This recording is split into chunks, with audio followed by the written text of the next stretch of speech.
एक जंगल में हम एक हिरन को दिखाया जाता है। देश के पीछे से कोई आकर उसके से उसे पकड़ लेता है। वहीं दूसरी तरफ हमें रूट और हैरी को दिखाया जाता है जो गाड़ी से इसी जंगल की तरफ कैंपिंग के लिए जा रहे होते हैं। दरअसल हैरी को कैंपिंग का बहुत शौक है, इसीलिए रूपे उसके साथ आई होती है।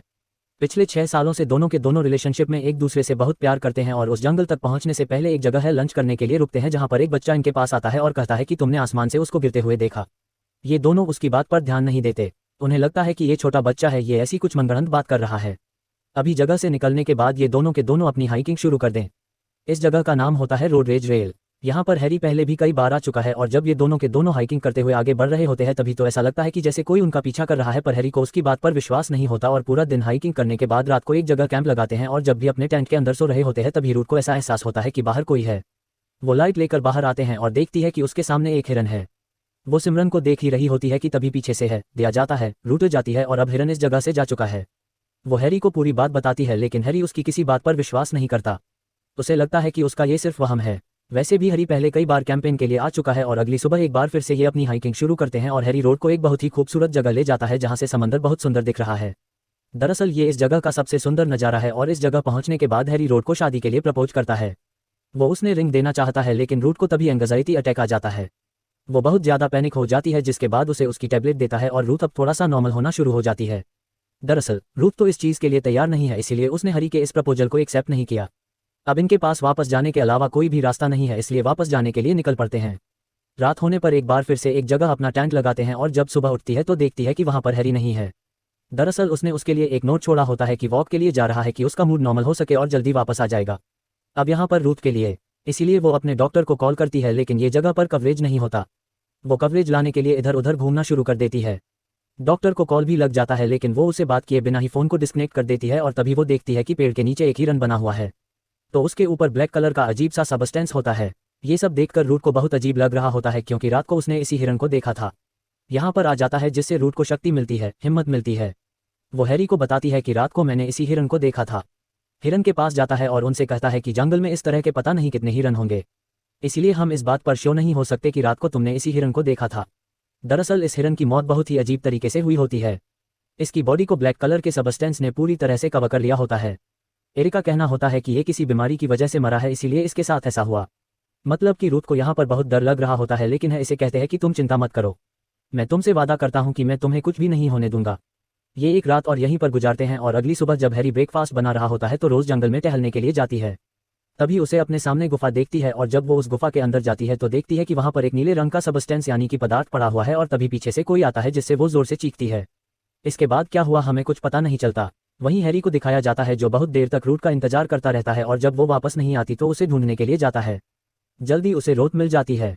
ऋतु से बहुत अजीब तरीके से देख रही होती है तो उसका पूरा बिहेवियर चेंज हो चुका है, लेकिन हैरी इस बात को ऑब्जर्व नहीं करता और अब ये जंगल से ही जगह से निकलने के लिए अपना सफर तय करते हैं।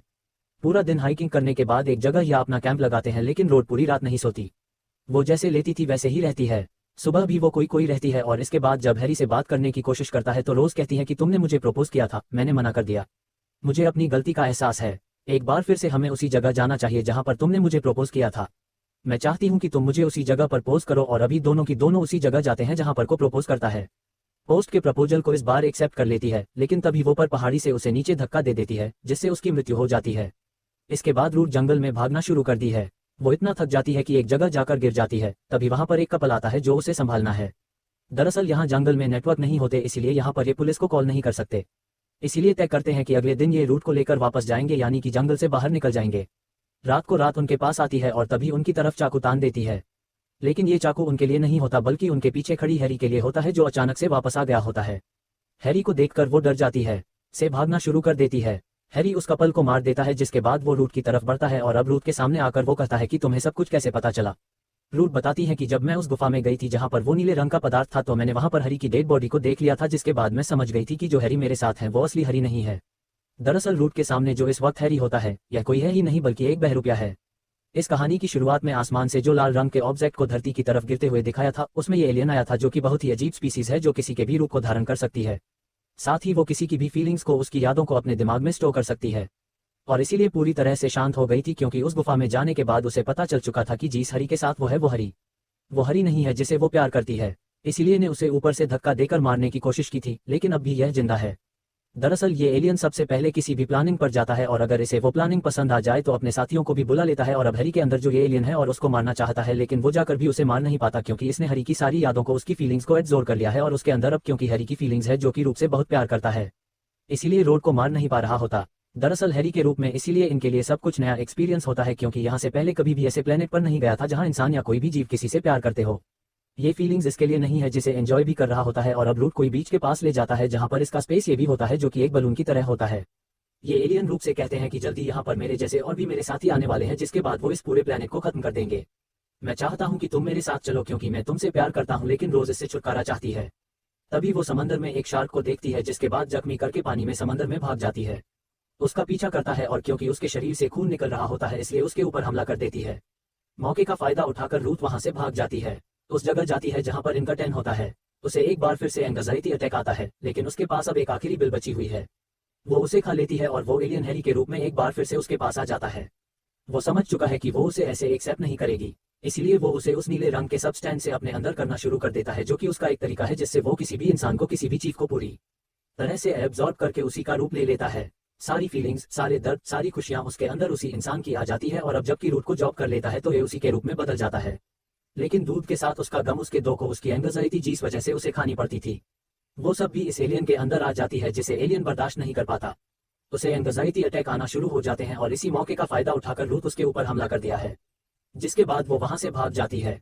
लेकिन रूथ को पता नहीं होता कि इसे मारना इतना आसान नहीं है, वो अपने आप ही हो रहा होता है और अब रूथ अपनी गाड़ी तक पहुंचकर इस जगह से निकल जाती है और तभी उसकी गाड़ी का रेडियो अपने आप ही ऑन हो जाता है जो सुनकर वो पूरी तरह से हैरान हो जाती है क्योंकि इस रेडियो के जरिए से बात करना होता है और अब जब